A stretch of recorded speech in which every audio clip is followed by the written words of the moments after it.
ताबूत सकीना क्या है, इसको यहूदी पूरी दुनिया में क्यों ढूंढ रहे हैं और वो इसे ढूंढ कर क्या करना चाहते हैं, तो चलिए इसकी पूरी हिस्ट्री आपको बताते हैं।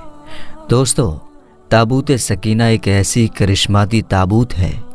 यानी एक ऐसा करिश्माती बक्सा या संदूक है कि जो इसको पा लेगा, हासिल कर लेगा तो वो दुनिया जीत जाएगा। अब आप ये सोचेंगे कि आखिर यहूदी बक्सा क्यों ढूंढ रहे हैं, इस बक्से में है क्या, और इस बक्से को ढूंढने के लिए ये यहूदी इतनी सारी जगहों को क्यों खोद चुके हैं। आखिर इस बक्से में ऐसी क्या चीज़ रखी हुई है, और ये बक्सा इतिहास में आखिर किसके पास था, और इसको क़यामत से पहले कौन हासिल करेगा। तो दोस्तों, हर ज़माने में मुसलमान, यहूदी और ईसाई एक दूसरे के दुश्मन रहे हैं, लेकिन इस ताबूत यानी बक्से को तीनों ही मज़हब के लोग मानते हैं। भले ही तीनों मज़हब के लोग मानते हों, लेकिन असल में इस करिश्माती ताबूत को मोमिनों के दिल की सुकून के लिए भेजा गया था।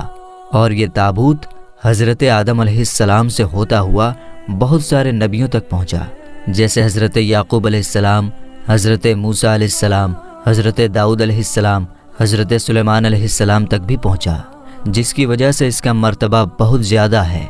इस ताबूत को यानी इस बक्से को ताबूत सकीना इसलिए कहा गया क्योंकि इस ताबूत से लोगों के दिलों में सुकून, इत्मीनान और तसल्ली मिलती थी। इसी सुकून और इत्मीनान की वजह से इस बक्से का नाम ताबूत सकीना है, और इसका ट्रांसलेट अंग्रेज़ी में आर्क ऑफ द कोवेनेंट कहा गया है, जिसको आप गूगल में सर्च करके भी देख सकते हैं। खैर दोस्तों, रिवायतों के हिसाब से इस बक्से को अल्लाह ताला की तरफ से हज़रत आदम अलैहिस्सलाम को दिया गया था, जो शमशाद की लकड़ी से बना हुआ बहुत भारी बक्सा था। इसे आप जन्नत से अपने साथ इस दुनिया में लेकर आए थे, और वफ़ात तक ये हज़रत आदम अलैहिस्सलाम के पास ही रहा। जब हज़रत आदम अलैहिस्सलाम की वफ़ात का वक्त आया तो आपने इस बक्से को अपने बेटे हज़रत शीश अलैहिस्सलाम को दे दी। इस तरह ये ताबूत हज़रत शीश अलैहिस्सलाम की औलाद में चलता रहा, यहाँ तक कि ये हज़रत याकूब अलैहिस्सलाम तक पहुँचा, और उनके बाद फिर ये बनी इसराइल के पास आ गया, और फिर बनी इसराइल से होता हुआ हज़रत मूसा अलैहिस्सलाम के पास आ गया। फिर हज़रत मूसा अलैहिस्सलाम ने रेगिस्तान की तपती धूप में घूमने के बाद अपने कौम के लिए इबादत का एक घर बनाया, और इस घर में एक छोटी सी ऐसी जगह बनाई गई जहां आपने इस ताबूत सकीना यानी इस बक्से को रख दिया था। बाद में इसी जगह पर हज़रत दाऊद अलैहिस्सलाम और हज़रत सुलेमान अलैहिस्सलाम ने बहुत ही शानदार इबादतगाह बनवाई, जहां इस बक्से को रखने के लिए एक इमारत बनवाई गई, जिसे हैकल सुलेमानी का नाम दिया गया।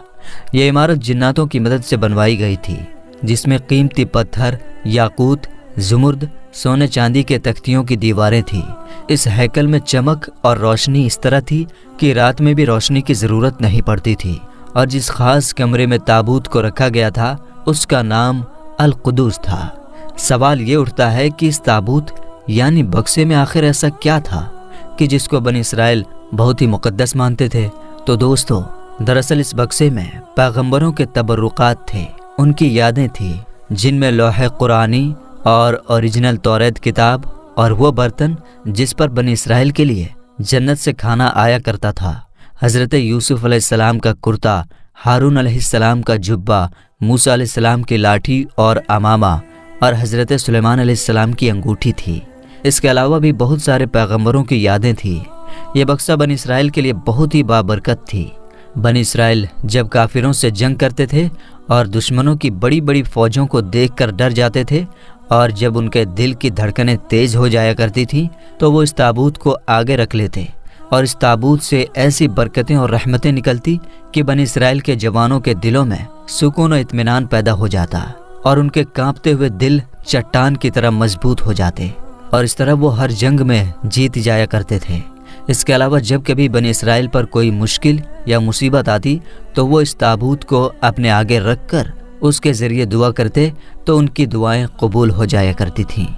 और हर मुसीबत टल जाती थी। और जब तक ये ताबूत इसराइलियों के पास रहा, इनसे दूसरे कौम के लोग डरते थे। कुल मिलाकर कहा जाए तो इस ताबूत से बनी इसराइल कौम को बहुत सारे फ़ायदे मिलते रहे, मगर जब बनी इसराइल कौम بہت سارے گناہ اور حد سے زیادہ کفر و شرک کرنے لگے تو ان کے ان برے کرتوتوں کی وجہ سے اللہ تعالیٰ کا یہ عذاب نازل ہو گیا کہ قوم عمالقہ کے کافروں نے اپنی ایک بڑی فوج کے ساتھ ان لوگوں پر حملہ کر دیا، اور ان کافروں نے بنی اسرائیل کے لوگوں کو قتل کر کے ان کی بستیوں کو توڑ پھوڑ کر تباہ و برباد کر دیا، اور اس مقدس تابوت یعنی بکسے کو بھی اٹھا کر لے گئے۔